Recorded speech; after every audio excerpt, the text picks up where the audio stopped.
Today I'm going to be showing you how to create a modular switch for your Unreal Engine project. So the modular switch I'm going to be showing you today will allow you to activate, open different objects in your level, be it a chest, a door, or like a weapon or something. So the project I've currently got is just the third person example, and I create a simple door that on an event, all it will do is open the door, put up in the air, that's it. And this is what we want the switch to open. So let's go about creating the switch. So we'll create a folder for it, and we'll create our switch. pp_switch. And we'll give it a collision. And we'll give it a mesh.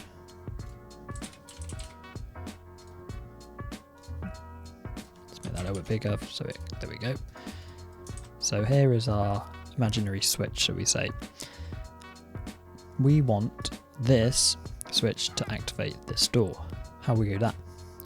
Well, for this modular one anyway, I'm going to be using what is basically an interface that we can call to bind to the switch, which will then show out a message.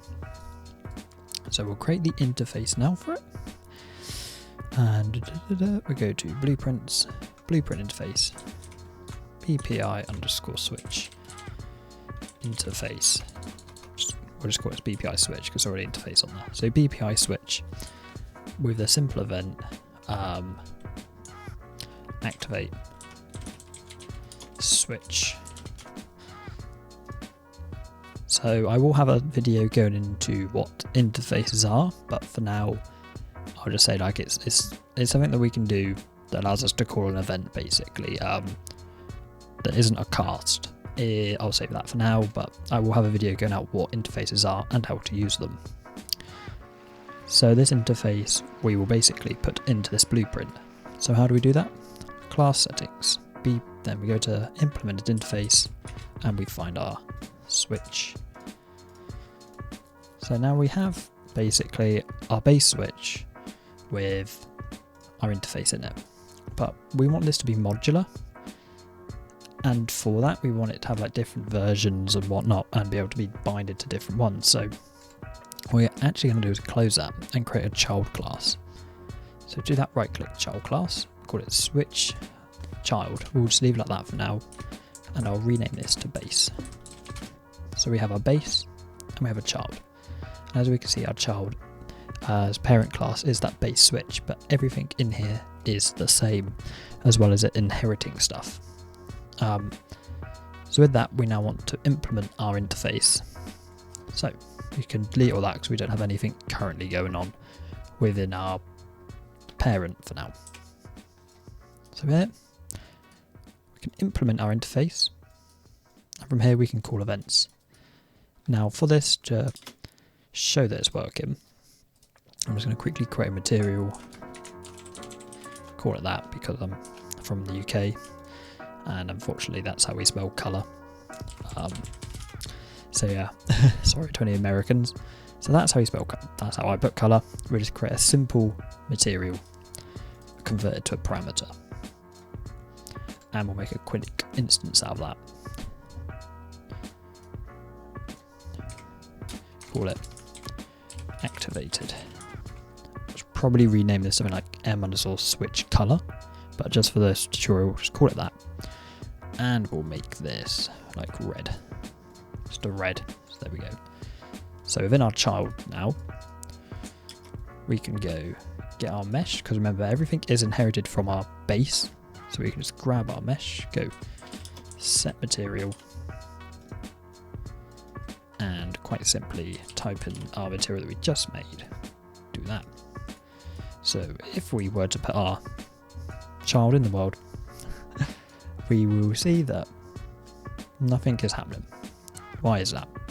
Well, it's because we actually haven't settled out any code that allows us as the player to communicate to that switch. So let's go about doing that now.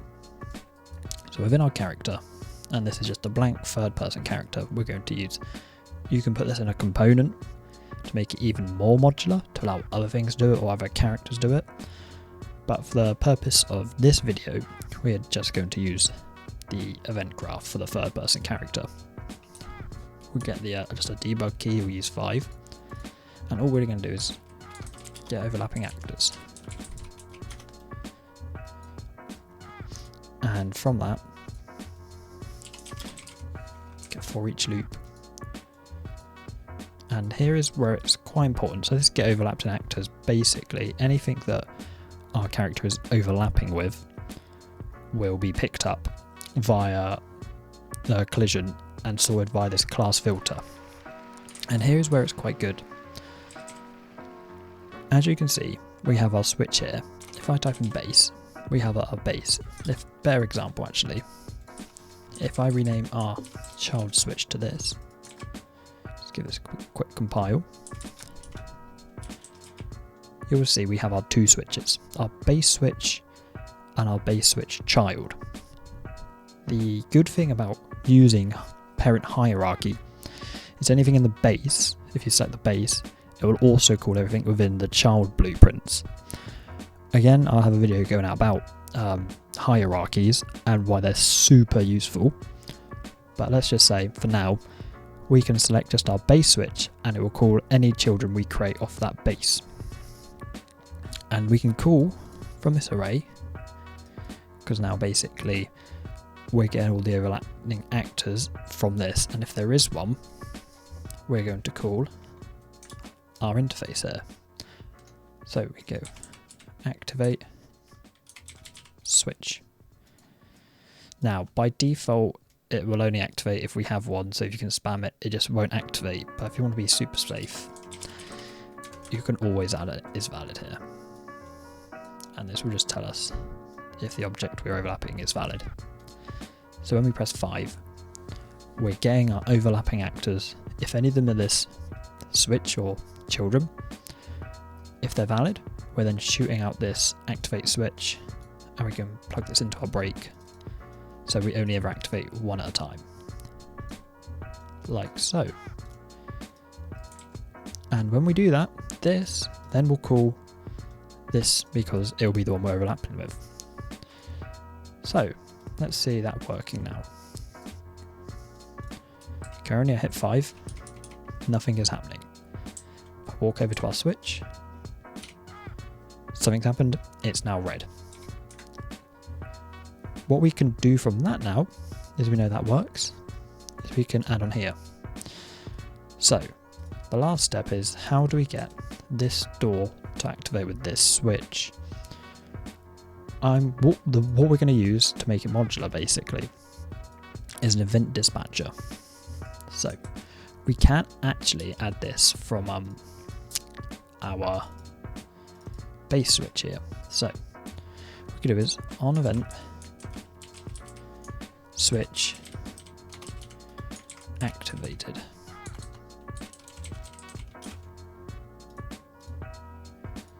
Now if we just reload our child class, we can see that within our child now we have this event dispatcher ready. So that will be in any other switch we make, we'll have this code, as well as the interface. So what we're going to do is simply call this, and what this does is anything that is bound to our child actor here will call this message. This message will be sent to them. So how do we bind stuff to it? Well, we want to, with this door, bind it to this switch. We do that, we're just going to create a variable, call this bound switch. We're just going to make that of bp underscore base switch. So now we have our base switch, we need to bind this actor to it via event dispatchers. So we do it, get this, bind on event, switch activated. Just add this in and we'll give it a delay just to be sure, even though it will be spawned into the world at the same time. Create event, create a matching event down here to keep it clean called open door.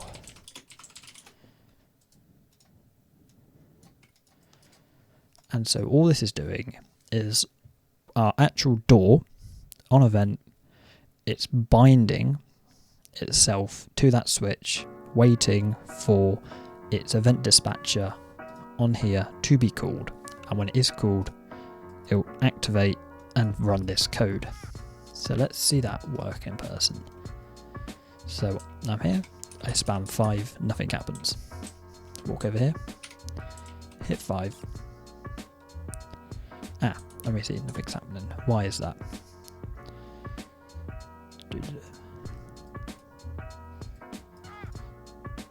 Oh, sorry, I know why. We have essentially bound the event here. So we've got the right code. We're telling the editor what we want to happen, but we actually haven't selected the switch, the modular part. The way we get that modular part is by making it instance editable. And now if we come down here, we can see that we have this bound switch and we can select a switch. So now we have bound this door to this particular switch. And if we run over to it, if I just hit 5, the door opens. And it's that super simple to make a switch. And the good thing about doing it this way is you can create multiple doors, you can create a load of doors, and we can give like multiple switches as well. And all you have to do is get the door and bind it to whichever switch you want it to open. Super, super simple. And now what we can do is we can walk over to them and it will only open the doors that it's bound to, like such. And it's that simple. And the good thing about making it this modular is if you wanted different switches to do different stuff, we've created a child, and all you'd have to do is create a child off that. And you can say this is called switch child. I don't know, a rotate. And this one in particular will require you, when you do this, to do something else. You can have certain events in here like delays, and it'll be specific to this child. And that means when you come up here and you go to select it, you'll still have all of them different ones. So I'll show you. So this rotate one will now show up here. And so you have this super modular system of making switches, binding them to events. And this is great for like platformer puzzlers, because you have multiple different stuff going on with this super simple modular system. So thank you for watching, I hope you enjoyed, and stay tuned for more videos.